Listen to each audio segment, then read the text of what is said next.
where I was always asking some really big questions about the world around me. As a child, I was so deeply curious about systems, particularly how they worked, how they shaped our lives, and how people like me, a black child then and a black man today, were expected to move through them.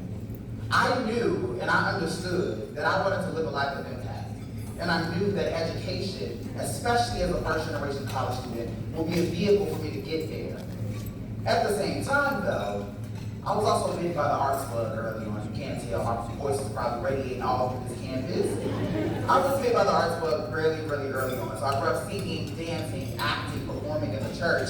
And the stage for me, it really became my place of expression, my place of healing, catharsis, truth-telling, and ultimately where I found my voice. I started performing professionally in the city of Chicago during my high school years. And it became my entire focus, like truly y'all, like laser focus. Only thing I could think of was performing. I didn't believe in a plan B. And acting for me, it wasn't a far-fetched dream. It was the only thing I could actually see myself ever doing. But over time, I actually began to realize that in addition to being an artist, I was also a teacher, I was a leader, and more importantly, I was a builder of connections. The skills I had honed through acting on the stage, empathy, storytelling, presence, the ability to move and inspire others were preparing me to unlock an even greater purpose, one rooted in impact, education, and ultimately service. Then came 2020. We all remember 2020, right? I graduated in the midst of that panoramic, pandemic, whatever you want to call it at this stage. I did graduate in the midst of that. The acting industry, like so many other industries, was turned inside out, upside down, you name it. And for the first time, I actually had to consider a plan. I needed a job as a first generation college student. I needed direction, I needed clarity, and I ultimately needed a lot of support. That's when the higher education sector really entered my life. And more importantly, that's when Braven entered my life. Through Chicago Scholars, a partner organization of ours through our Braven X program, I was introduced to the Braven Accelerator in my senior year of college. And the Braven Accelerator for me, it gave me more than just skills. It gave me space to see myself differently. It gave me mentorship and structure and a level of discipline that I hadn't even unlocked. And it gave me something I didn't even know I was missing. A space to stretch, to stumble, to fall, to dare to be different, and to try again and make mistakes. I lived in an environment where I was seeing it for exactly who I was and believed in who I could become. At that moment, I started to understand that all the things I had learned through the theater, how to communicate, how to collaborate, how to take feedback both positively and constructively, and how to think creatively, were actually strengths that I had in my toolbox that I can take with me into the professional world. And I wasn't starting from scratch, right? I actually had a foundational toolbox that I could take with me, and I was already upgrading the world. One of my mentors in acting school would always say to me, which always stuck with me, Latrell, you teach through your art. And at the time, it would always like go over my head. I'm like, yeah. But through Braven, I realized that my teaching, my voice, my presence, they could transcend far beyond the stage. And today, in my role at Braven, I get to live that purpose out loud, boldly and confidently. I ensure that fellows are supported and challenged. I ensure that they graduate with the skills, the confidence, experiences, the networks to land that strong first opportunity, and ultimately they can walk into any room and own their brilliance. So this work for me is truly both full circle and personal. I've learned throughout my time in my career so far that being a success story doesn't mean you were saved by a system. It actually means you survived it, and you stayed to make it better for those coming behind you. And so, I have some words of advice to the fellows and the Braven Post-Accelerator fellows, the Braven alumni in the room. Before I even give these party words of advice, I want to just, can we acknowledge the Braven fellows in the room today?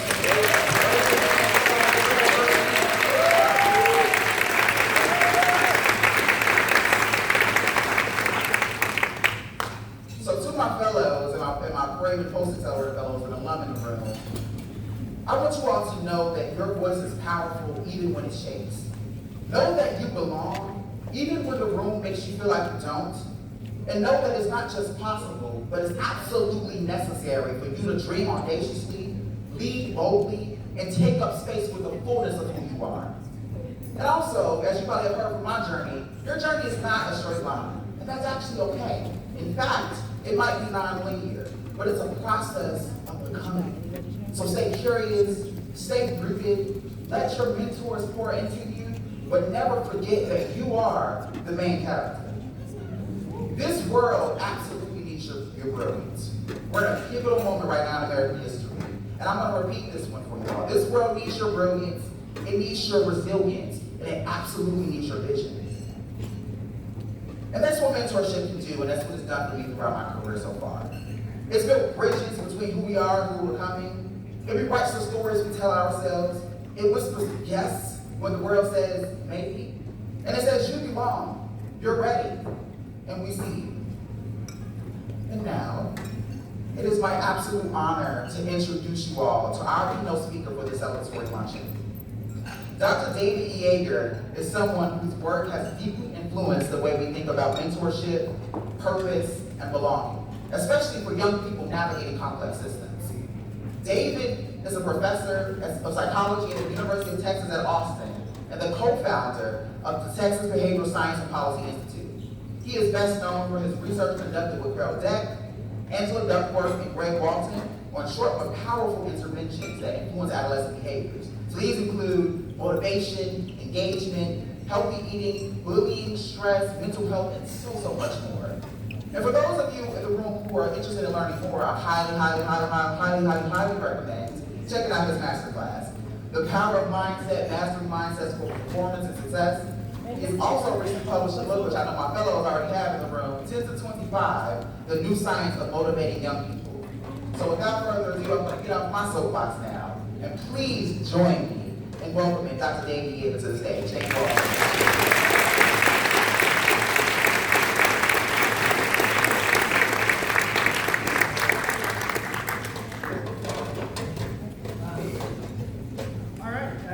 Thanks everybody, great to see you. I'm so excited to be here. This is just an incredible organization, incredible day. My role here is really to give you a little bit of an update on research, what are we learning, what's a framework that we found to be useful, and then we're going to transition to Q&A, which I'm really looking forward to as a real leader in the field and someone I've come to admire as we've gotten to know one another. Yes, I do want to encourage you to check out more. I can't cover everything today, it's fine. But there's so many pages in the book that you can read, and then you can check out the masterclass as well. So before we get started, I was a middle school teacher, and so I've learned that you have to do activities. Talk. So I'm going to make you talk to people at your table very briefly.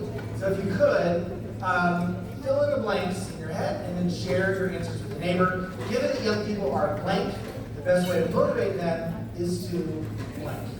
All right, go ahead. 2 minutes.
So when I get a lot of talk in like C-suite business settings these days, and when I talk to those people at least, the number one thing I hear from them is, given that young people are selfish, short-sighted, incorrigible, like impossible to motivate, take the easy way out, don't care about the future.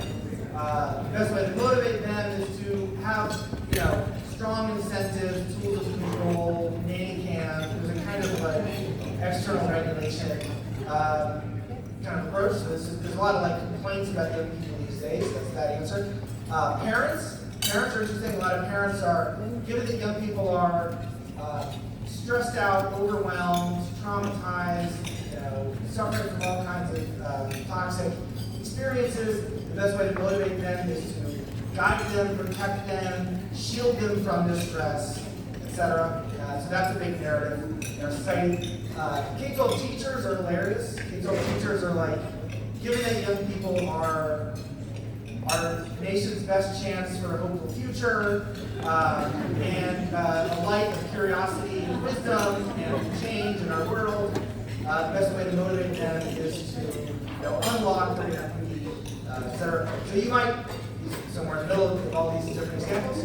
I'm sure you have great things to say, but why do I say this? Why do I start with this? I start with this, and I use this in my class, my undergraduate class as well, because it illustrates something that what we believe about young people powerfully shapes how we interact with them. And so often, if you look at debates about reform or policies, whether it's in industry or in school or after school or whatever it is, people are arguing on a pragmatic level. Like what program or policy is going to work best for them? And then we often get into heated debates as though those details are forefront on people's minds. But in reality, what we decide to do with and for young people is often the result of the beliefs we have about them. These beliefs are shaped by our upbringing, by our culture, by our society. And we often don't question it. Right? I often like to say, if you have a baby, strangers come up to you and they're like, that's such a cute baby. Like, I'm so jealous. Look at this adorable baby. You must be on cloud nine. Right? If you tell someone you're a middle school teacher, they're like, you're doing the Lord's work. Bless your heart.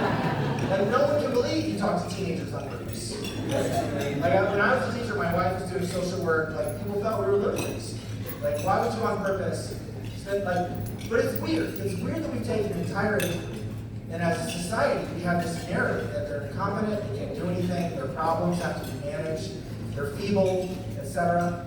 And then we have all these societal responses and sets of programs, and that start as their starting presumption, incompetence and inability.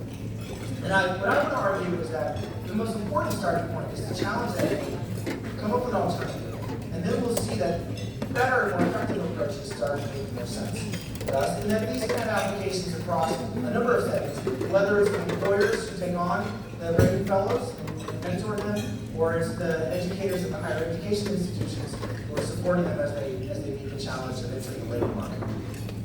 Let me give you a very concrete example of this. So my best friend from growing up is a guy named Alex Sweeney. He's the head of ENT surgery at Braven Medical School. He's a very prestigious medical school. He's in charge of lots of stuff. He's a leader in many ways. He gets lots of leaders in our culture, high school, college quarterback, etc. Always thought of himself as great at motivating people. And yet, when he was the chief resident at Benton Hospital, which is a county hospital in Houston, he would give feedback to the medical residents. And he would say, look, you should have done this test, you should have made that diagnosis, you should have, given them feedback on your shift for the day. And a subset of them, it was like in one ear, out the other. Like he could not get them to take the feedback seriously and act on it. And this was especially ironic for him because he's, as an ENT surgeon, his bread and butter is installing cochlear implants, which like restore hearing. Right? But he couldn't make his own interns listen. And he came to me, he's like, this is a dilemma because if I am honest with the critical feedback and tell them all the ways they need to improve on their professional journeys, it comes across the wrong way and I'm like pushing them away and I hate people. But if I don't tell them what they need to fix, then now I'm not training doctors that can save lives. I failed in my responsibility. Jeff Cohen, who developed a lot of the research that I talked about, is a Stanford professor. He called this in his dissertation with Claude Steele, the mentor's dilemma. And it's very simply the idea that it's hard to simultaneously criticize and motivate. And this is a specific instantiation of this generational divide. That it feels like adults with expertise, whether it's in the workplace or in higher education or in any other setting, can't transmit that expertise to the next generation because it's so hard to overcome this dilemma of whether you're being too critical or not critical enough. So what's happening? Now there's a lot of narratives about young people, but I do want to remind us that from birth, all human beings in our species are born learners. Like, whenever we see disengaged adolescents, that is not the state of human nature. Right? Young people, they come out of the womb ready to learn from a challenge and learn from feedback. Right? So, like a baby doesn't try to take a few steps and then fall down and then say, I guess I'm not a walker. But all the time, young people have a hard time in, I don't know, computer science or math. Like, I'm not a math person, I'm not a computer person. Right? And that's weird. Like, every typically developing human on the planet will acquire the complexities of grammar and syntax by 1 or 2 years old. And they'll do that without ever doing a worksheet or having a sticker chart or getting a grade for it, right? They'll do it because it feels amazing to be able to understand and predict and control things in the world. Or another way to say it is, it feels terrifying to be completely unable to predict and control things in the world. And so the human brain is actually designed to learn. And yet, something happens during adolescence where we end up with disaffected, disengaged young people, where so many adults are like, well, of course they don't care. Right? We take it for granted. But that is not the way the human brain is designed. Thousands of years of human evolution aren't erased just because puberty strikes. Right? The brain still works in the way it's supposed to. So what's happened? Now you can blame a lot of things. People will blame COVID. Obviously, was not good for most people, and so people will blame social media. It's turning all of our brains to mush, right? And sure, there are a lot of important things to consider for both of these inputs, but these are recent developments. And if we try to blame the problem on something that's very recent, then we won't address the underlying issues. Right? And furthermore, you can just look at basically all of recorded history to see that the complaints about the next generation are not limited to the changes that have happened with respect to COVID and social media. Here's Aristotle in the rhetoric, right, thousands of years ago. The young are in character, prone to desire, ready to carry any desire they may have formed into action. They are fickle in their desires, which are as transitory as they are human. Right? Basically, young people are the worst. And like, this is this sounds like an op-ed in Wall Street Journal yesterday. And so, whenever we try to grab onto those, whatever new all caps, like clickbait headline you see about Gen Z, or whatever the generation is, and you say, you're right, that is the issue. Then our problem-solving brains mainly think in terms of dialing back the clock to 5, 20, 15 years ago and undoing progress. Right? Because if we blame recent developments, then we try to just undo those recent developments. And I think it's a deeper issue. I think that in general, for all of human history, adults have not felt super confident motivating and engaging the next generation. That it's always been a puzzle. And I think it's been a puzzle because we keep inheriting the same problematic views of young people and how they operate. Unfortunately, our default way of interacting with young people doesn't tend to work.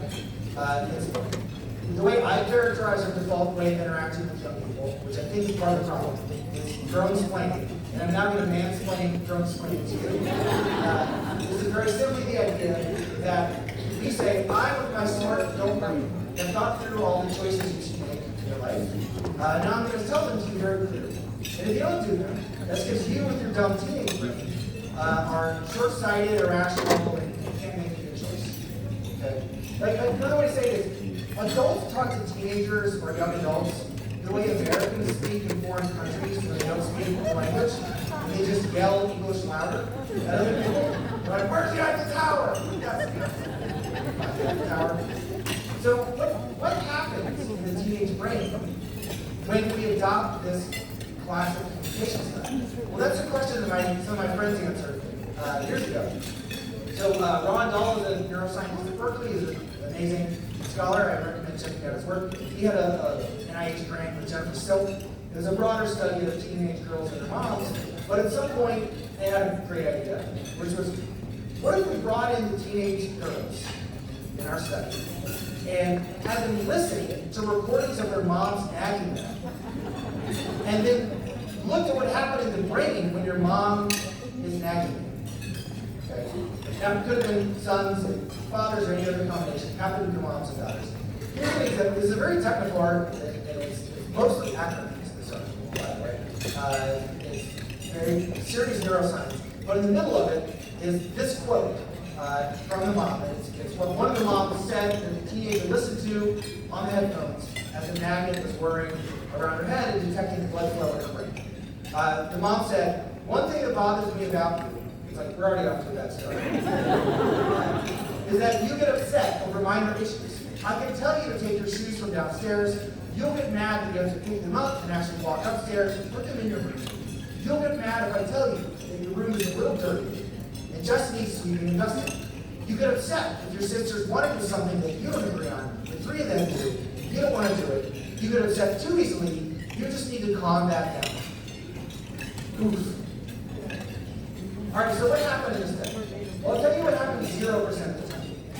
0% of participants were like, "You know, Mom, you have a point. I'm really glad you listed all this stuff you're doing wrong. And in fact, I've already started making a plan. So I'll get back to you soon, good chat, and I'll fill you in." So that never happened. Instead, what you see, if you look at the top right, is increases in the affective regions of the brain, consistent with higher levels of anger. In the middle is the dorsolateral prefrontal cortex. This is loosely related to goal-directed behavior and planning. So anytime you need to plan multiple steps ahead, usually recruiting the dorsolateral prefrontal cortex, and so that's not happening. So you can think of it like a nagging induced frontal lobotomy. The bottom right is the temporoparietal junction of the TPJ. This is interesting because this is the kind of mind reading area of the brain. This is like my ability to mentalize or imagine what other people intend. And that's important because often when you're giving people advice or requests, then they're listening to the letter of the law or the literal meaning of what we're saying, not the intended meaning. So if you look in the middle here, most people when they hear this think, "Oh, the mom said clean the room." But the mom did not literally say clean the room. The mom said, "You'll get mad if I tell you that your room is a little dirty and it just needs sweeping and dusting." If I'm interpreting that literally as a teenager, I'm like, "Yeah, I get mad. It's because you say it in a mean way. And it does need sweeping and dusting. I wonder who's going to do that." Nice observation. Right? So if you're not using your TPJ, you're not inferring the deeper meaning of what's intended. And then, in this case, the mom would be like, "Well, why aren't you listening to me? I told you to clean your room." It's like, "You said no such thing." And the mom's like, "Stop denying me and rejecting me." And the kid's like, "Who's this lunatic yelling at me?"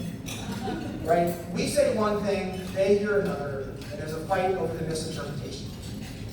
That's what happens when we start from what I call this incompetence model of adolescence. If we presume that their thinking is dumb and misguided, and that we with our smart adult brains need to do all the thinking and simply transmit that to their ineffective brains, then we end up grown-splaining. And when we're grown-splaining, we're shutting off the very brain parts that they need in order to make the wise choices we hope for. Okay, we're contributing to the very problem we're complaining about, is the argument. And I think this starts what we call a disengagement cycle. So the young person gets criticism, then their default interpretation is, this powerful person with power over me, or with higher status, is talking to me this way because they don't like me and don't care about me. Now that I've interpreted it as, they don't like me and don't care about me, I'm not going to be proactive, because I'm not mentalizing, I'm not doing my TPJ, I'm not going to follow directions, I'm be rude, right? But now that I haven't changed, I might get even more criticism from that powerful figure, my boss, my manager, my teacher, etc. And that will only confirm the worry that they don't like me, they don't care about me. And we don't know how often this cycle happens. It could be once a day, once an hour, once a week. But the more it happens, the more you're going to have poor performance, you're going to have attrition, you're going to have waste. Now, the interesting thing is a lot of this is invisible, because these are actions like not taken on behalf of the student. So the third party, the teacher, the parent, the coach, or whatever, might just see the pissed off, disengaged, lazy teenager. And then that feeds into the societal stereotype we have of them. And our argument is that this is a preventable cycle. And it's preventable in part because most adults give critical feedback because they believe in young people who care about them, not the opposite. But they almost never say it. They're almost never clear and transparent about what they're doing. So they leave young people to interpret it in light of their prior experiences. What else could they think besides what's in the blue thought bubble, unless someone was clear that it was something different? And so in our research, we tested some ways to resolve this dilemma. One is with a study I conducted with Val Greenaway and John Cohen and others. And we looked at critical feedback in the context of writing an essay. It's a good stand-in for a lot of these mentors dilemma scenarios, whether it's a boss criticizing an employee's work, or a teacher criticizing an assignment, or a coach your form, whatever it is. We think the feedback on an essay is a good example. And we had teachers write comments as they normally would. This is a real assignment in a real classroom. And they're doing their version of what you might call a compliment sandwich. Right? The compliment sandwich has another name. The compliment sandwich is basically a positive and negative or positive. So it's like, I love your enthusiasm. All of your work is garbage and has to change. But thanks for turning it in on time. And in the adult's mind, they're like, all right, super positive. Infinitely more positive because, I've met one. And so I nailed it, right? And then, of course, it doesn't go over well. And they're like, you're not doing what I asked, even though I went out of my way to give 2 compliments. What's wrong with you? Right? So the compliment sandwich doesn't work because it doesn't address the core fear. The core fear is that a person with power over you thinks of you as a compliment. And if you don't address that, then you haven't addressed the existential worry of the person receiving the criticism. And so in the study, we had teachers handwrite notes that were appended to half of the essays. And the treatment note said, it didn't say wise feedback, that's just for you. It said, I'm giving you these comments because I have high standards and I know that you can meet them. So on the one hand is the appeal to a high standard. On the second hand is the assurance that with the right support, I believe you're capable of meeting that standard.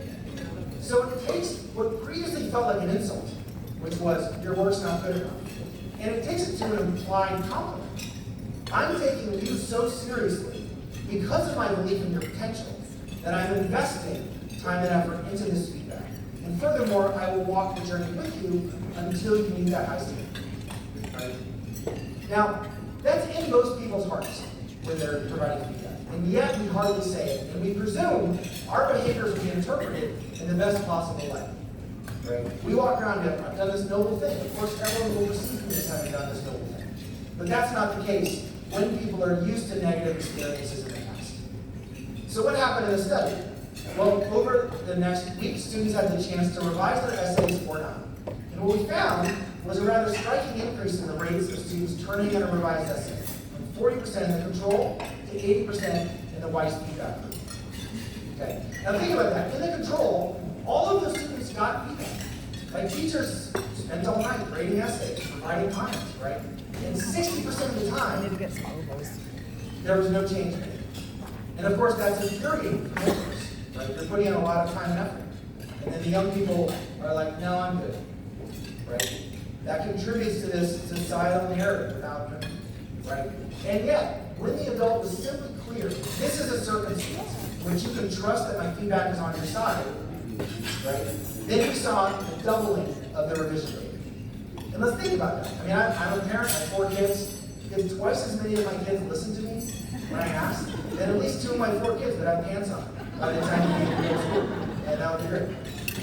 On top of that, we saw a rather striking reduction in the achievement gap. So half the students were white in the sample, half the students were black, all teachers were white. And so we were in part looking at whether this wise feedback could restore trust, at least in this instance. And we knew based on prior research, that students of color have reason for distrust. And that reason was coming apart because we looked at the discipline incidents in the school. And for judgment call discipline, like defiance or disobedience, only black students had ever been sent to the principal's office. So like if a kid talked out, turned, or rejected what a teacher said, if it was a white student, they were like, cut it out. If it was a black student, they were like, go to the office.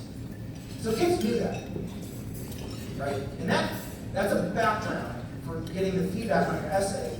Students then, when critiqued, are like, is this yet another example of unfair treatment from these people? Or is this someone who is investing in it? Wise feedback helped them make the latter interpretation rather than the former. And this led to what we call an engagement cycle, where when you communicate respectfully, like I don't think the magic bullet is a post-it note. I think the magic bullet is a show of dignity and respect in a moment when someone feels vulnerable about their future and their potential. When a powerful person shows that dignity and respect in those kinds of moments, it can be powerful. In part because it leads to the interpretation of the thought bubble. They're invested in me. I trust them. I can do better. Those thoughts in turn lead to proactive hard work. They lead to better habits, greater commitment to what that role is, which in turn reduces the amount of critical feedback because people are actually doing a better job. Or it changes the feedback to more advanced, higher level type of support. So that way they continually improve, which in turn leads students to think, wow, they're really invested in it. And who knows how often that happens, but we think when it happens a lot, then you get higher performance, greater retention, but also simply a better use of everybody's time. So the main point is what's happening. I don't think we can put everything on COVID or social media or this stuff. I think instead that there's like a basic biological fact of adolescence, which is that as puberty happens, you see an increase in gonadal hormones and testosterone. And that sensitizes young people to experiences of status and respect. How they're treated by others. Right? Are you being humiliated? I like to say that the feeling of humiliation or of injustice never feels as bad as it does in adolescence. But similarly, the feeling of pride for having been taken seriously by someone in a position of authority never feels as good as it does in adolescence. And that sensitivity can enhance a fear of failure. It can cause students to not want to make mistakes publicly, to look bad at their lives. And that leads adults to say, oh, these kids don't want to take a risk. But it's a reasonable interpretation on their part to want to avoid humiliation, given what their brains are interested in. But that's not all bad, because it also helps young people transition successfully to adulthood. Adolescents learn social stuff more rapidly than adults. Right? They're social learning machines. I mean, this is why most teenagers can walk in a room and immediately guess the social hierarchy. And adults are like, look at this. Right? Trends are driven by teenagers. Right? They're the engine of culture in many ways, young people. And so when we harness that sensitivity, rather than fearing it, then we're unlocking this amazing power and potential for change, for improvement, and for growth. Right? The other way to think of it is, people say, oh, teenagers lack prefrontal cortex, they're not really directed. But that's because we're talking about the goals that we want them to pursue. We want them to factor trinomials worksheets for hours and hours, right? And they don't do it. Like, why don't you care about your future? Don't you know that if you do a bunch of worksheets, then you get a good grade, and maybe get admitted to college, and maybe get a job, and then hardly afford a mortgage in your 30s? And you're like, well, that's not a good argument. But if they can feel high status right now, then you can capture more. Like the same kid who couldn't get to do trinomials worksheets, ask them to sneak out of the house and go to a party. They're like, who do I have to lie to? Like, where's the map of the sewers? They're planning weeks in advance, right? They can use their prefrontal cortexes for social goals.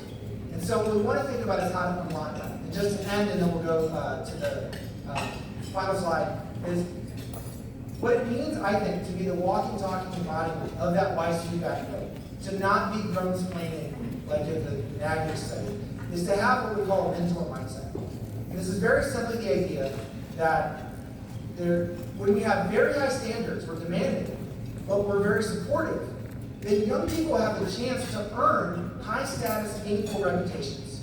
There's a phrase we use, it's earned prestige. No one wants to be given a pat on the back and told you're great for not doing anything. People want to earn the chance to do something impressive with their lives, to have a unique skill, to truly matter, to feel like they're not replaceable.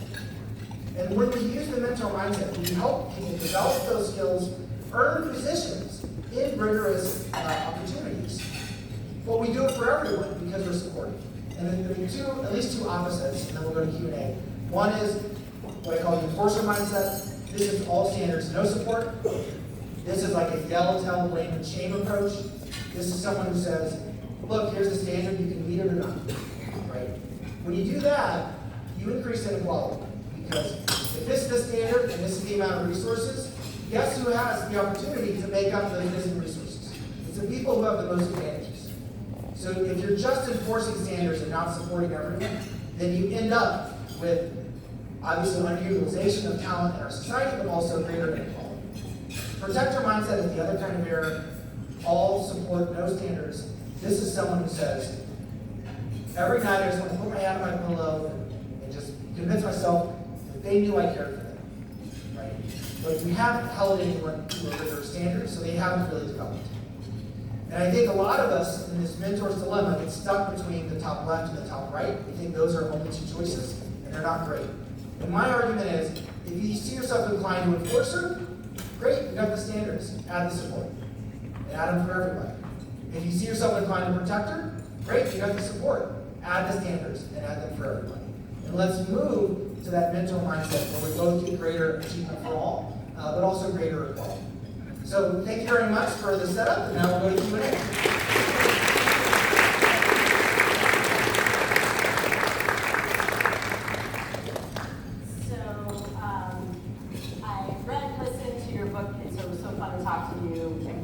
Last night and to actually hear your voice in that way. And all I could think is if I could just get Jaeger in my pocket when I'm with my 17, 15, 13-year-old wife, that would be amazing. So I would love for you to actually talk to the three different main audiences here. First, higher education, faculty and staff, in terms of what are the top things that you see that best mentor mindset professors, facilitators do. Second, into the role of employers. There are many employers here. What are they doing as they think about their young talent? And then finally, to the Braven fellows themselves who are on their journey into the world of work. Yeah. I don't think this is on, so it's either not on there or there. So when I was writing the book, we'd already done experiments.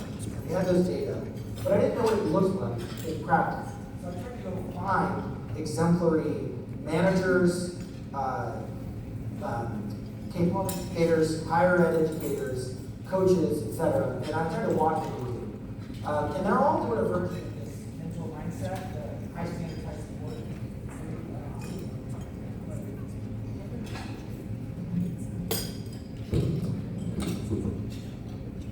All right, I'm going to do this one. So they're all doing a version of this, but they've got different things that they emphasize. And also parents, by the way. I went and found this amazing parenting coach who works with families, and I visited the homes of these children that are so much better behaved than my children. And I was like, I'm interviewing you as much as I can. Far more than I need to for this book, because I want as much parenting advice as I can. And so the first person I shadowed was Uri Treisman, who is a famous calculus professor. When he was at Berkeley in the 70s, he invented, this is post-civil rights, a lot of equity-focused organizations, especially in higher ed, were very much protector mindset. They were like, broad access admissions and then low standards once they had people in. And he was like, you're never going to get equity if you don't have rigorous standards. And so he created a calculus workshop at Berkeley that was harder than the regular class. And instead of memorizing the equations, you had to prove the equations. And he called it Emerging Scholars. And he was like, we think you're a future professor. And so now, instead of students having to ask for help because they're behind their advantage peers, it was like, we're doing work that's so advanced, the regular class can't do, so I don't mind asking for help because it's a part of this high status thing. And there's a lot more to it, but by the early 90s, 50% of all Black Americans with a PhD in math were graduates of his class. And he still teaches freshman calculus at UT Austin. And for 2 years, I just didn't do research. I just watched what he did. I sat in the back of his class. And it was unbelievable. Like on the first day of class, he'd be like, this class, it would be the hardest class you've ever taken. All of you will cry. And I'm like, is he trying to get them to drop in class? And then he was like, you will have more support of this class than you've ever had, and more of you will get A's than in any other calculus class in the entire state. And then he's like, after your first all-nighter, the students are like, first, there's going to be multiple. What he does is he assigns a very hard set of proofs for the first problem set, and then he's like, I and the TAs are going to be here all night, and no one believes him. And they open and the proof was like, prove what an even number is, which is hard, because they're like 2. They're like, nope, that's an example of an even number. What is the proof of an even number? And no one knows how to do that. And so they don't open their homework until 2:30 in the morning. And then they wander in between 2:30 and 6. And then all the TAs are there, and there's 130 freshmen. And they all leave like bleary-eyed, having completed the problem sets. And they know that now, if they're ever confused, he is there for them. But he will never stop and say, actually this was too hard. Like, I'm lowering standards. And he doesn't have to do the all-nighters all the time. It's like, there's a lesson there, and then he's there for them. Now, he's also a lunatic in a lot of ways. He has a ceramic dog that students send postcards to, and he acts the whole semester like it's a real person. He never acknowledges that he knows it's a ceramic dog. And he won the MacArthur Genius Award for this, but that you wouldn't know it from the story I just told. So I tried to go find other people that are like him, and I write a lot about those people in the book. But they're all real characters. They've got unique personalities. They're different in their own way, but they are like unrelenting in their standards. Even if people are, I was surprised how many. When you interview the mentees of these people, they talk about crying all the time. Like you'd think, oh, great mentor, never cry. Not true. Like the best high school physics teacher in Texas. Right? I interviewed we did a statistical analysis to find him. All of his former students talk about crying. But it's not because he's yelling at them or humiliating them. They're crying because physics is super hard. Like for thousands of years, human beings did not understand force and momentum. And then Newton had to invent calculus to figure it out. And now we expect every 17-year-old in the country to learn it in 8 months. And he's like, that's my responsibility. I refuse to lower the standard. And so at a school where 5% of kids are college ready, every year 95% pass college physics and get internships in NASA and stuff.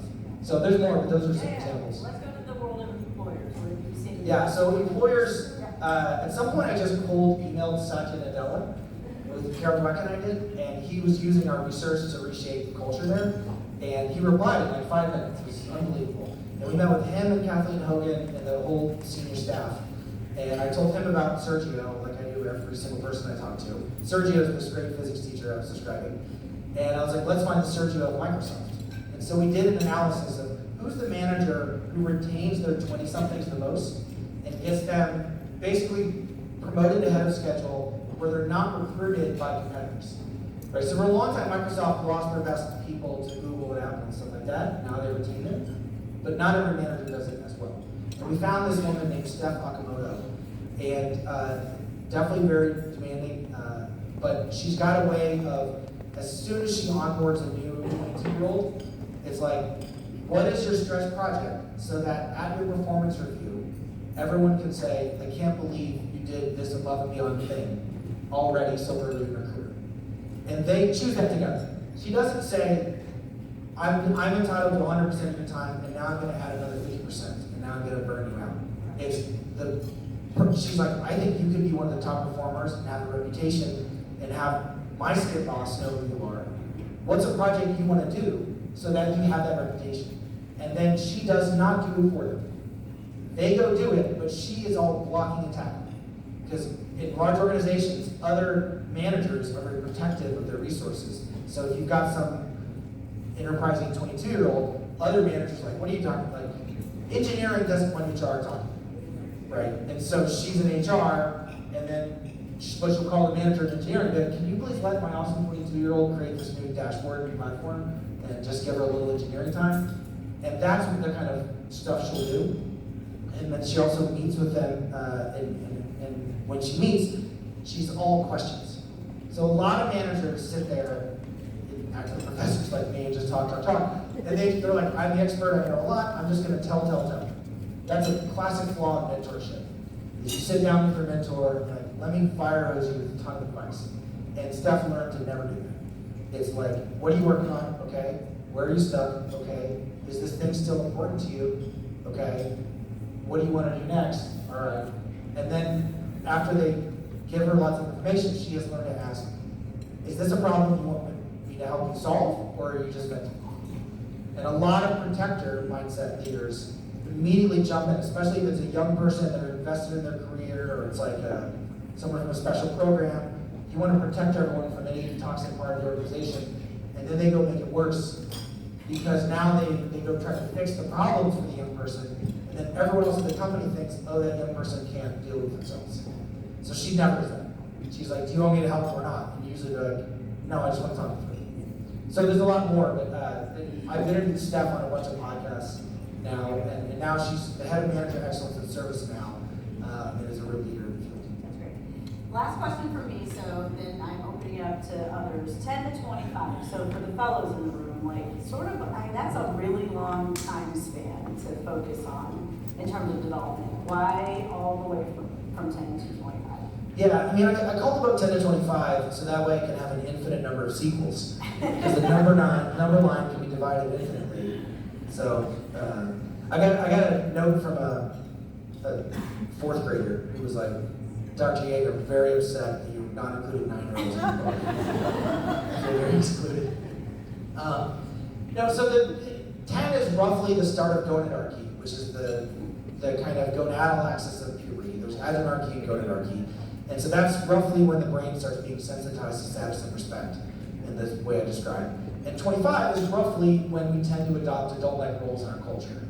Now, so it's a biological onset and a sociocultural offset. But like that, they're not hard and fast. The real variable there is, does someone have ambiguity about the status and respect that they're given by powerful people in their culture? Or at least the context that they care about. And if they can't take their status for granted, even if you're later in life, you're going to be subject to a lot of the same stuff you've seen.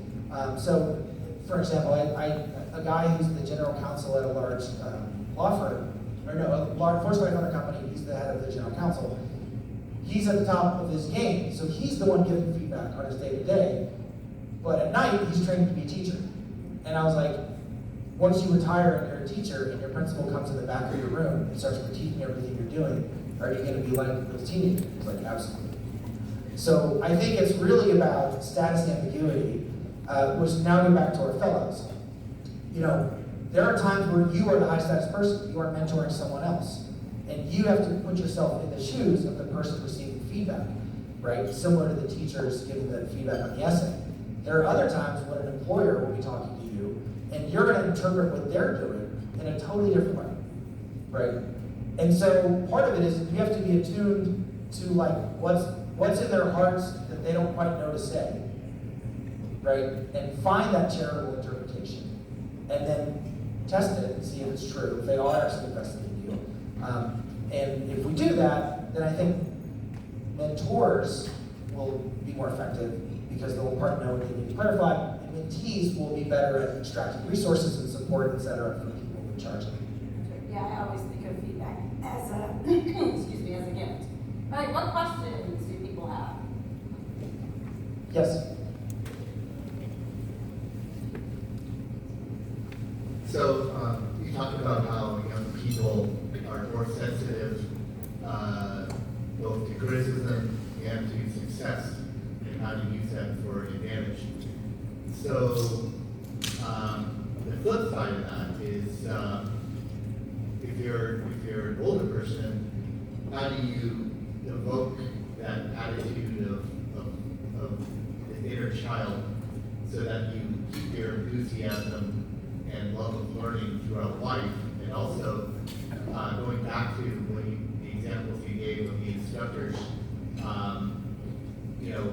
how, I believe that's the difference between ordinary teacher and a very good teacher is that they teach in such a way that the students don't feel that, finishing their degrees and schooling is the finish line, but rather part of a continuous process of lifelong learning, because they learn things conceptually and they get the excitement of learning. So can you comment on those two things? Like if you're no longer a young person, how do you keep that love of learning, and how should teachers teach when kids are young so that they keep that excitement throughout life? Yeah, great question. I was going to say three things. One is that another person I interviewed for the book is a guy named Chip England, who was the NBA's best shooting coach. And so he worked for the Spurs for 17 years, and they would draft, Kawhi Leonard, Tony Parker, guys who couldn't shoot. And they could do everything but shoot. And then Chip would fix their shot. And then they went on to win a bunch of championships. 3 years ago, he was hired by the Thunder. They were the worst team in the NBA, worst shooting team. Now they won the championship, they're the best shooting team in the NBA. So what is he doing? He's doing a lot of things, but and it's mental mindset, it's stuff I write about. But when I interviewed him, he said something, I didn't even put it in the book, and he was like, I think a good coach should always be taking lessons. And so he's like, I take tennis lessons from a professional tennis player, and I'm not good. And it's because if you're critiquing someone else and you're expecting them to immediately have their bodies do what you described to them, like think about how hard it is to verbally describe the way someone's body should move and then have them in an athletic task do it that way, right? The kinesiology of it is amazing that it ever happens. So he's like, it's very easy to lose sight of what a hard task that is. So his thought was, I'm always taking lessons. And so part of it is he himself always finds something to get better at, to put himself in the position of being a learner, so that he continues to have empathy for people who he's critiquing. So that's one thing that I've started doing. I'm working very hard on fly fishing and golf right now, which sounds lame, but I'm stinking both of them. This is something I can get better at. The other thing is that there are two routes to status in most societies. One is power. And so power comes from resources or, weapons or, there's the sources of power. But another is prestige. And prestige often comes from mattering to others. And so another way to keep alive this status-based learning is to have a sense of purpose and contribution. In what way does my learning affect other people in the world around me, people who I care about, or whose opinions I care about? And so a sense of learning for future contribution turns out a deep motivation. And that's very different from learning for future acquisition of credentials that are later exchanged for resources. Because once you have lots of resources, it's less obvious that you should go through the suffering of learning when you feel like you have adequate resources. But the idea that there are future contributions in this world that will count on the knowledge and expertise that I have, and therefore I need a stronger brain to do that, that's a very different kind of narrative. So I would say purpose-based learning is the other kind of major thing. And I'll end there for that question. That's great. One more question. There's a hand Yeah. up there.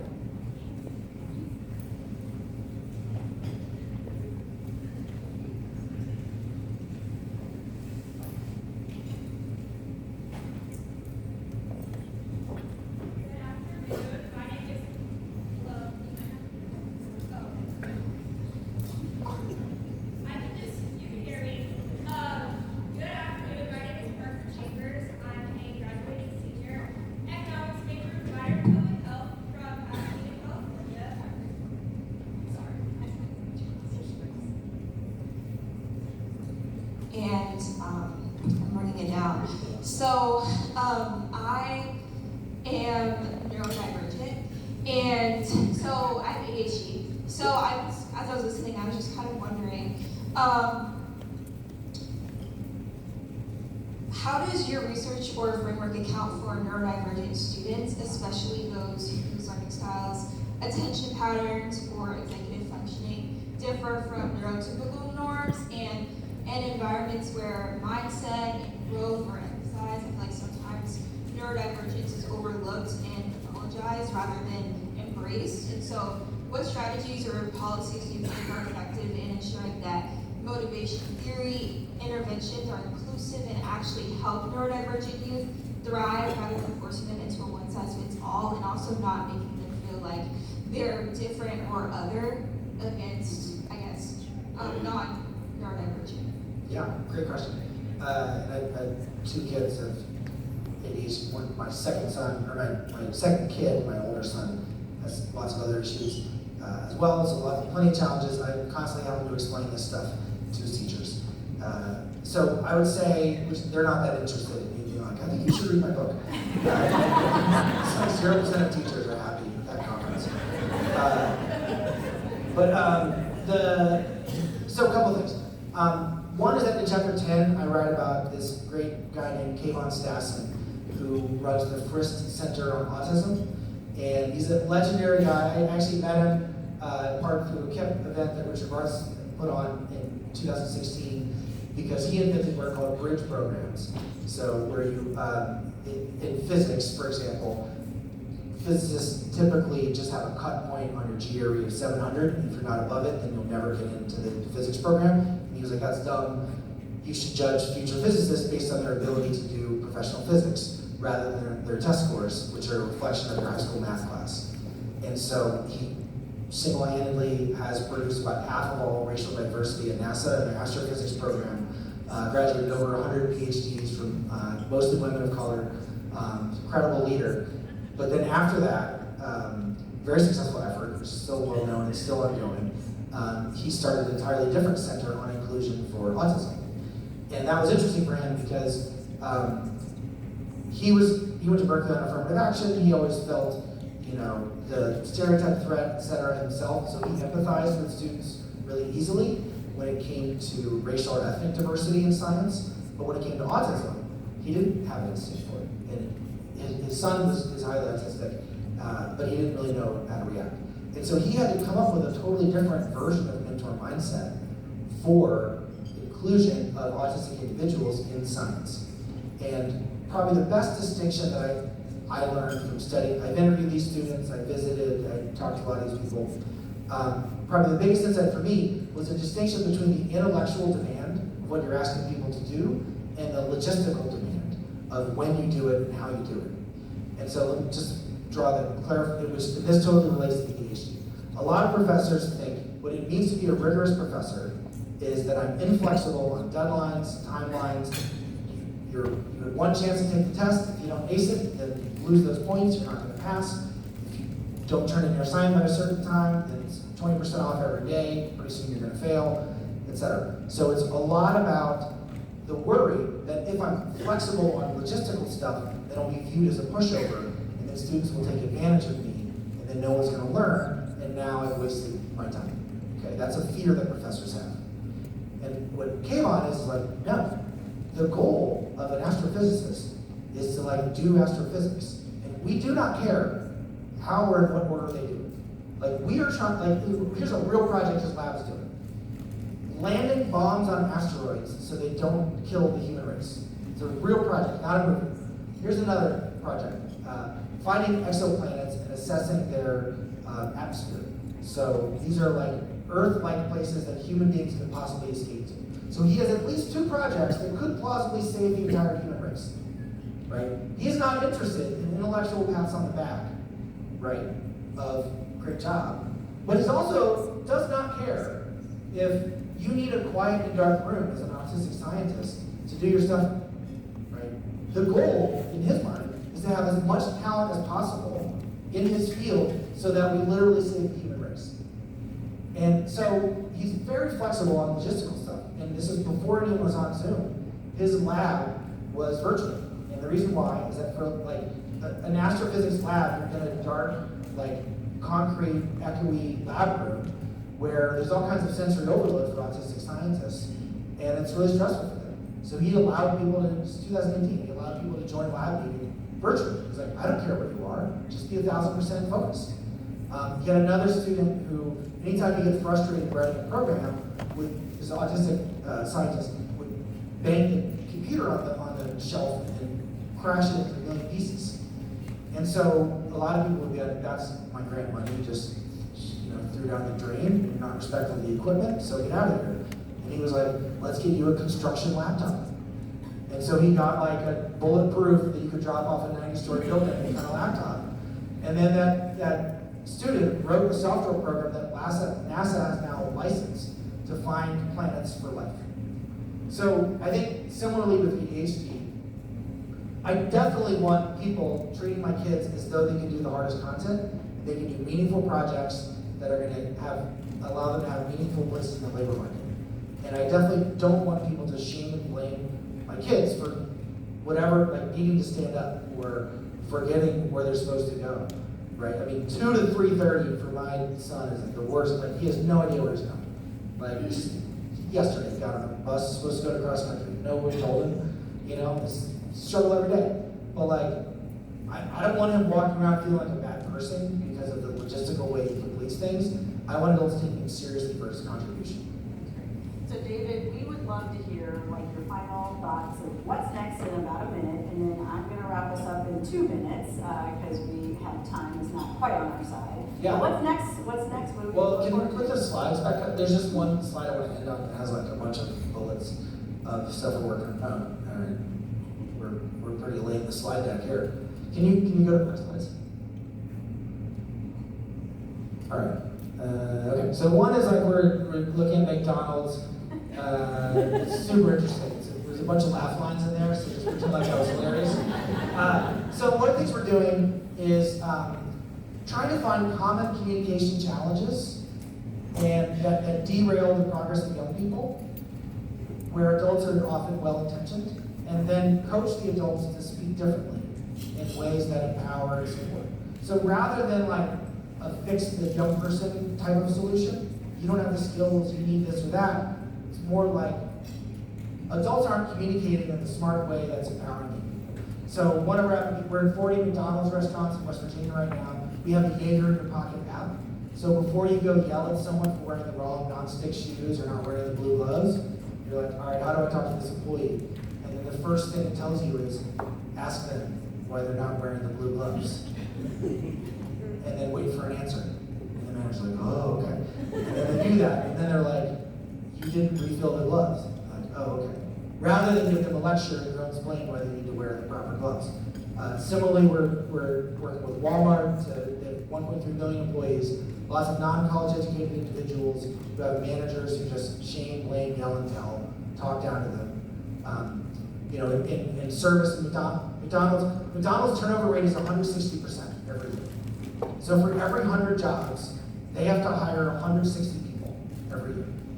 Okay, costs McDonald's $4 billion a year, just turnover. And the number one reason for turnover is not getting fired. It's almost impossible to get fired from McDonald's, it turns out. It's people quit. They quit because they get yelled at by their bosses. So we're trying to reduce that. A lot of post-secondary stuff, a lot of work on how do college advisors talk to stressed out students. If you read chapter 7 of my book, it's about stress. I talk about this. A lot of people think stress is always bad, always toxic, always should be avoided. And when you do that, then you end up in a protector mindset. And rather than embracing stress as a sign you're doing something meaningful and important, preparing to change the world. A lot of parenting stuff. Like I get emails from parents almost every day that are like, what should I say to my kid about this? And then my wife laughs at me. She's like, you shouldn't be answering these emails. I should answer these emails, but you shouldn't be. I'm like, I learned some things. And so we just tested a whole bunch of new AI models to see who's better at giving dating advice in the modern dating market. Large language models or moms? And the answer is large language models by like half. And so now we're creating new like science-based fine-tuned models that can coach parents, kind of Jaeger in your pocket parenting. That's what I'm looking for. Yep, there we go. A lot of youth sports stuff. Youth sports is terrible and toxic right now. It's garbage. I coach, and even if I didn't, I would see it. And a lot of pro and college sports as well. Tons of issues, but there are common conflicts and conversations that we think we can do something about. A lot of work on policing. So police officers speak in a really threatening enforcer mindset way during investigatory stops. That leads to escalation, to disparities on the basis of race and ethnicity, and violence towards individuals. And so we're working on coaching there. And last, there's just been an explosion of AI tech applications in the last few years, and they're letting large language models off the chain to just directly interact with young people, and it's a terrible idea. And so they should not be doing that, and we have all kinds of testing to show they shouldn't be.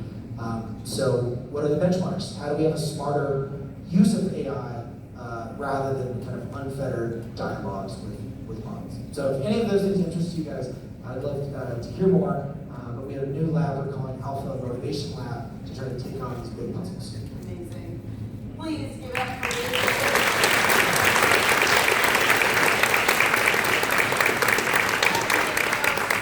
Super quickly, because then you're going to get literally only like a 5-minute break, so you got to turn right back around, and we're going to have Dr.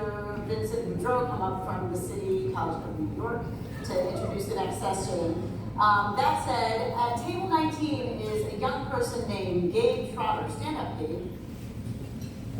Hey, Gabe. Gabe is my cousin, guys. He goes to the same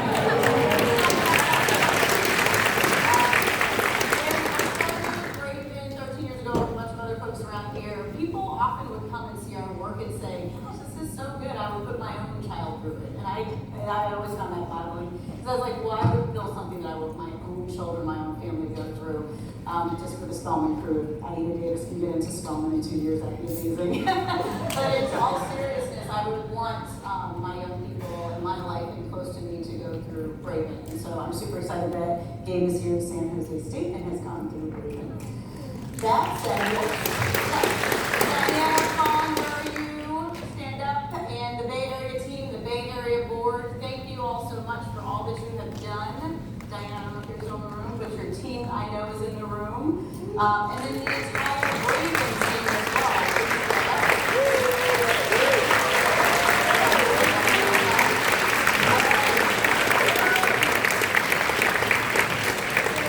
No way any of this happens without them. So I wanted to make sure that in my last moment with you all that I can express my gratitude. It is not over. Dr. Boudreau will be with us in about 5 minutes. So go get what you need and come on back here.